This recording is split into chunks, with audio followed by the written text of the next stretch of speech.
Good day, beautiful folks. How are you all doing today?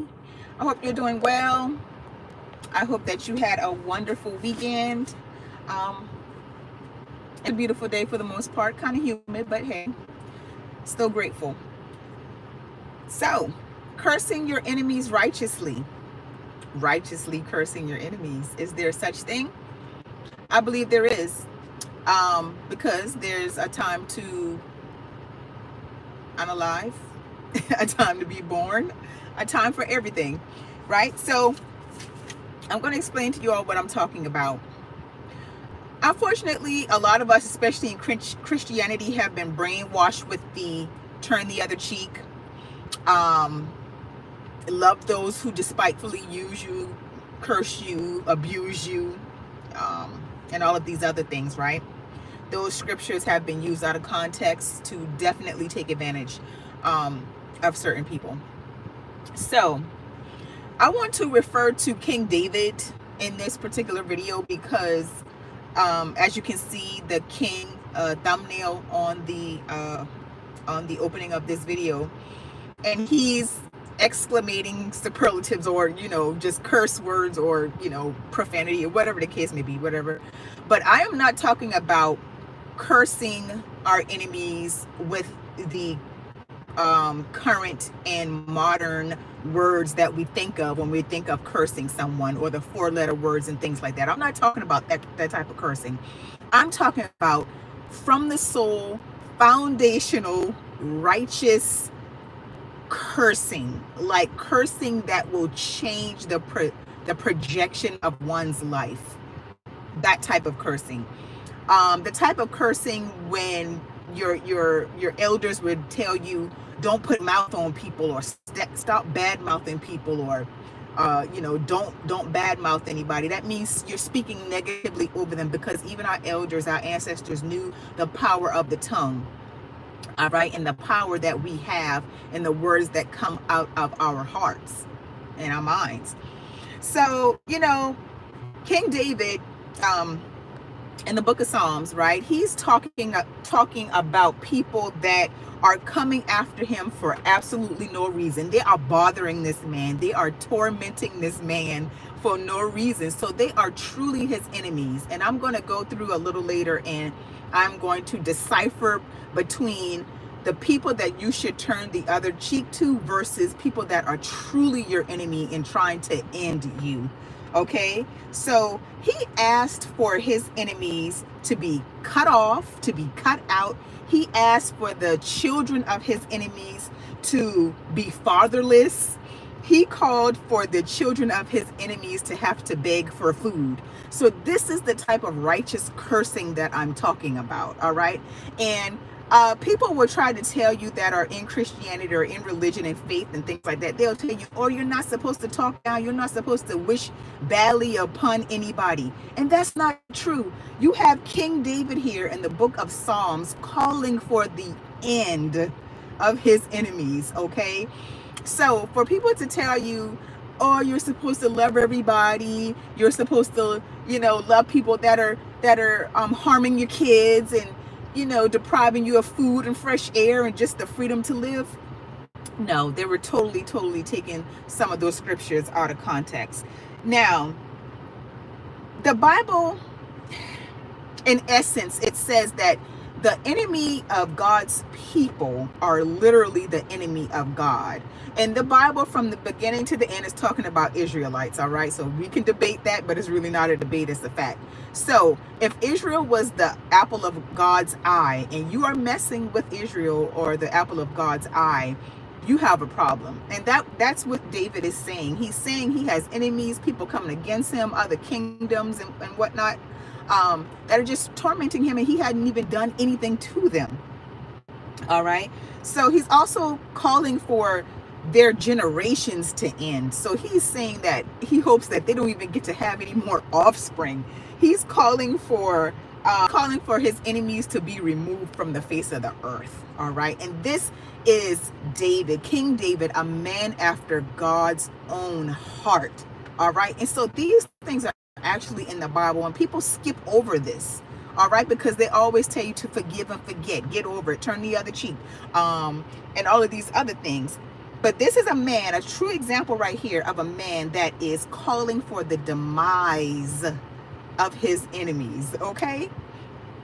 Hey, you, King David, right? Exactly. Hi, Ezekiel. You, hey, they're so mean. Who's mean? You.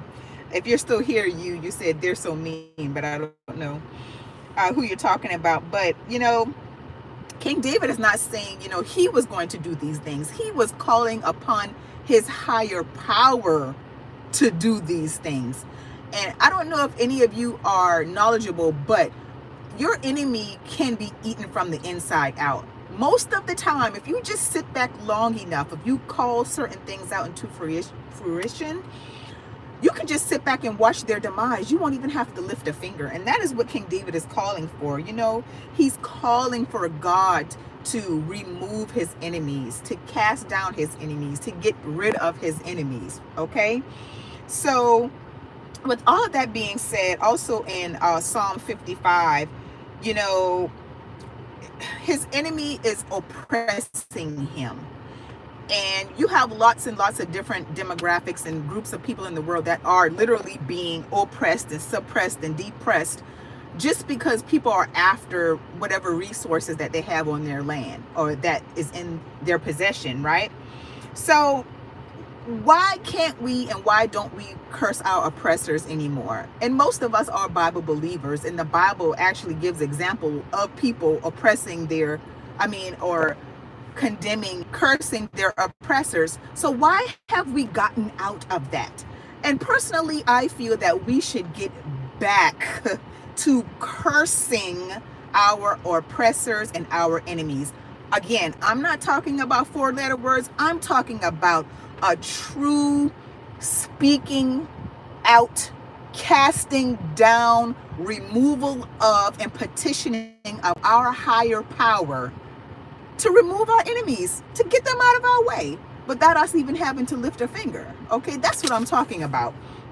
So,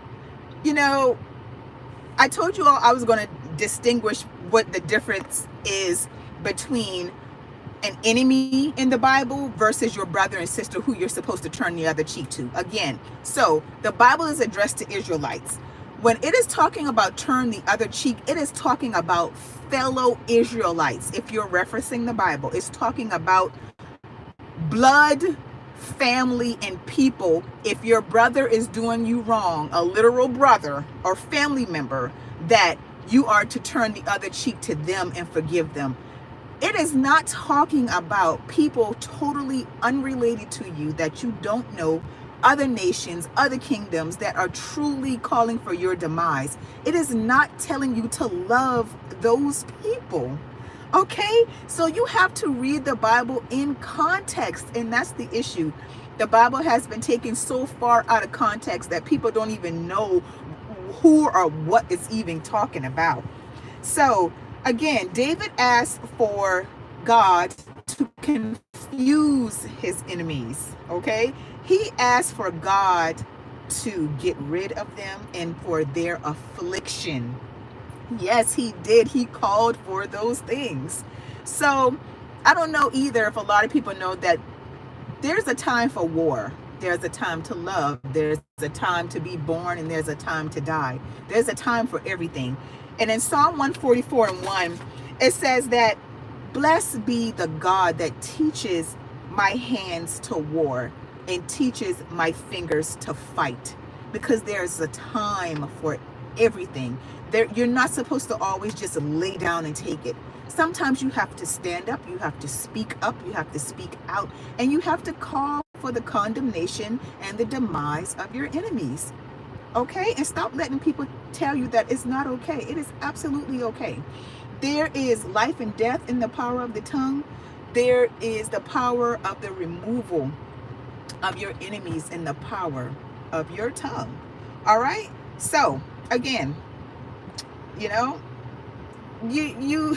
I'm speaking for myself.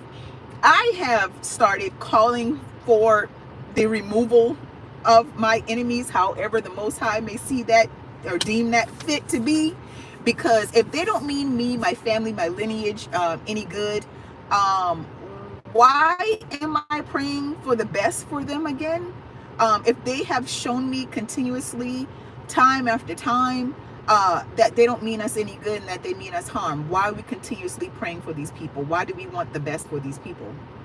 Those days are over. The days of turning the other cheek are over, y'all, because we should live a good life on this side of the earth. We shouldn't have to be on the other side under the dirt in order to think that we're going to live a better life on that side. So you have people serving the same God that they say we serve, but they're out here doing all types of things, yet they're telling us to turn the other cheek. They believe in the same God, but they don't believe in the same hell, because if they believed in the same hell, they wouldn't be putting us through hell. But that's all I had to say about this today. Tell me what you all think. Is the day of turn the other cheek over?